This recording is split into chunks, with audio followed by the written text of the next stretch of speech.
బెంగాల్ కథలు ఇక్కడ నడవై, పశ్చిమ బెంగాల్ లాంటి కథలు ఇక్కడ నడవై. కొందరు తెలంగాణే టార్గెట్ అని అంటున్నారు. అక్కడ మమత వదిలిపెట్టిందేమో, ఇక్కడ మా కార్యకర్తలు విడిచిపెట్టరు. బీజేపీ నేతలకు ముఖ్యమంత్రి రేవంత్ రెడ్డి వార్నింగ్. ఇప్పుడు మీ కార్యకర్తలు అంటే ఎవరు? రేవంత్ రెడ్డి కార్యకర్తలా లేకపోతే కాంగ్రెస్ కార్యకర్తలా? ఎందుకంటే ఇట్లా అనుకోవాల్సిన పరిస్థితి వచ్చింది. ఐటీ, ఈడీ, సిబిఐతో గెలవాలనుకుంటున్నారు. రాష్ట్రంలో కరువు రావాలని కొందరు పక్క రాష్ట్రాలకు పోయి చేతబడులు చేస్తున్నారు. అయినా దేవుడి దయ మాపైనే, అందుకే వర్షాలు పడ్డాయి. చేతబడి తిరగబడితే అష్టదిగ్బంధనమే. ఫామ్ హౌస్ నుంచి బయటకు రాలేకపోతున్నారు. కూకట్పల్లిలో ఇందిరమ్మ ఇండ్ల టవర్లకు శంకుస్థాపన. మైనార్టీస్ ఎక్సలెన్స్ సమ్మిట్ కు హాజరు. నిన్న ముఖ్యమంత్రి ఈ సందర్భంగా మాట్లాడుతున్నాడు. ఐటీ, ఈడీ, సిబిఐతో గెలవాలనుకుంటున్నారు. అయ్యా ముఖ్యమంత్రి గారు, మీ కాంగ్రెస్ పార్టీ గెలవడానికి ప్రయత్నాలు చేసిన వాళ్ళు చాలా మంది ఉన్నారు. ఫర్ ఎగ్జాంపుల్ గాదే ఎన్ఐ లాంటి వాళ్ళని ఎన్ఐఏ వేధిస్తున్నది, బీజేపీ వేధిస్తున్నది. మరి కనీసం ఆయన ఎక్కడున్నాడు, ఏమైపోయిండు అని ఒక్క మాటన మాట్లాడినవా? కనీసం ఎంక్వైరీ చేసినవా?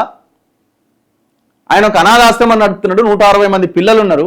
ఆ ఆశ్రమాన్ని కూడా ఇబ్బంది పెడుతున్నారు. కనీసం కనుక్కున్నావా? నువ్వు పిసిసి అధ్యక్షుడిగా ఉన్నప్పుడు వాళ్ళ సలహాలు కావాలి, వాళ్ళ మాటలు కావాలి, వాళ్ళని కలవాలి, గంటలు గంటలు వాళ్ళతో మీటింగ్లు పెట్టినావు. ఇప్పుడేమో బీజేపీ ఎట్లొస్తుంది, వేధిస్తున్నది, ఐటీ, ఈడీ అని మాట్లాడుతున్నావు. మరి అట్లాంటి వాళ్ళని వేధిస్తున్నది కనీసం ఎంక్వైరీ చేసినావా? కనీసం ఎంక్వైరీ చేసినావా? మైక్ దొరికితే ఊకదంపుడు ఉపన్యాసాలు తప్ప పనిలో చూపించాలి కదా మనం. ఇప్పుడు బెంగాల్ కథలు ఇక్కడ నడవే అంటున్నావు. అసలు మీరే ఎక్కడ వైపు ఉన్నారు, ఎటువైపు ఉన్నారు అన్న దాని విషయంలోనే పెద్ద క్వశ్చన్ మార్క్ ఉన్నది కదా. చాలా మందికి చాలా డౌట్స్ ఉన్నాయి. ఎందుకు వచ్చింది అది?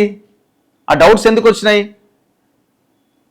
Senior hard core Congress loyal కార్యకర్త ఎవరు కూడా మిమ్మల్ని ఇంకా కాంగ్రెస్ అని మిమ్మల్ని రిసీవ్ చేసుకోలేకపోతున్నారు మీ పనులు, మీ వ్యవహారాలను చూసి. కారణం ఏంటి?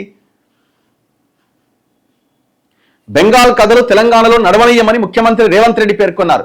బెంగాల్లో గెలిచాం, తర్వాత టార్గెట్ తెలంగాణ అని కొంతమంది మాట్లాడుతున్నారు. అక్కడ మమత వదిలేశారేమో కానీ ఇక్కడ మా కార్యకర్తలు వదిలిపెట్టారు.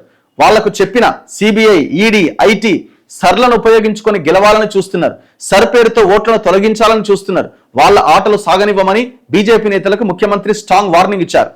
హైదరాబాద్లోని కేపీహెచ్బీ కాలనీలో ఇందిరమ్మ ఇండ్ల టవర్లకు గురువారం ముఖ్యమంత్రి రేవంత్ రెడ్డి శంకుస్థాపన చేశారు. అంతకుముందు మైనార్టీస్ ఎక్సలెన్స్ సమ్మిట్ లో పాల్గొని మాట్లాడారు. ఎవరికి పట్టం కట్టాలో తెలంగాణ ప్రజలకు పూర్తి క్లారిటీ ఉంది.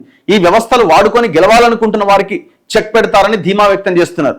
10 ఏళ్లు అధికారంలో ఉన్నోళ్లు ఇలాంటి పనుల? రాష్ట్రంలో కరువు రావాలి అని కొందరు పక్క రాష్ట్రాలకు పోయి చేతబడి చేస్తున్నారని ముఖ్యమంత్రి రేవంత్ రెడ్డి మండిపడ్డారు. రాష్ట్రంలో కరువు వచ్చి జనాలు చనిపోవాలని, ప్రభుత్వంపై బదనాం పడాలని దుర్మార్గమైన ఆలోచనతో కొంతమంది పక్క రాష్ట్రాలైన కర్ణాటక, తమిళనాడు ప్రాంతాలకు వెళ్లి అఘోరా పూజలు, చేతబడులు చేస్తున్నారు. 10 ఏళ్లు అధికారంలో ఉన్నోళ్ళు ఇట్లాంటి పనులు ఎట్లా చేస్తారు? బుద్ధి సరిగ్గా లేకపోతే ఆ చేతబడి తిరగబడి అష్టదిగ్బంధం చేస్తుంది. అంటే మరి ఇప్పుడు ఈ చేతబడులు ఉన్నాయని ఇంకా ఇవన్నీ నమ్ముతున్నారా మీరు? ఈ చేతబడి బాణామతి ఉన్నాయని ముఖ్యమంత్రి హోదాలో? ఇప్పుడు వాళ్ళు ఏం చేసినా ఏమైనా ఏదేమైనా మీరు చేసే మంచి పని మీదనే కదా ప్రజలు మిమ్మల్ని మళ్ళీ గెలిపించాలని, ఓడించాలని డిసైడ్ చేసేది. అందుకే మీరు ఫస్ట్ మీ పని ఎట్లుందో మీరు ఆలోచించుకోండి కదా. వాళ్ళు గట్లనే ఉంటారు. వాళ్ళ పనితనం కూడా సరిగ్గా లేదు. అపోజిషన్ పార్టీ లీడరే బయటకు వస్తున్నాడు, పక్కన పెట్టి వాళ్ళని. మీరేం చేస్తున్నారు మీ హోదాలో అన్నది, బాధ్యతతో మీరు ఏం చేస్తున్నారు అన్నది మీరు గుర్తించారా కనీసం?